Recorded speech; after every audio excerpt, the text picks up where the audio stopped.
আকৌ লখিমীহঁত সাজু হবৰ হ'ল কোমল বৰা ধান ৰজাই বানিবৰে হ'ল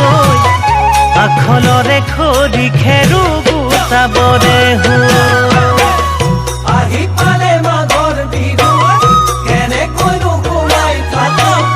লখিমীহঁত সাজু হবৰ হ'ল কোমল বৰা ধান ৰজাই বানিবৰে হ'ল আখলৰে খৰি খেৰু গোটাবৰে হ'ল বিহু বিহু বিহুতি আমাৰ বিহুতি নীতি ভোগেৰে উপচি পৰা মাঘৰ বিহু ভোগালী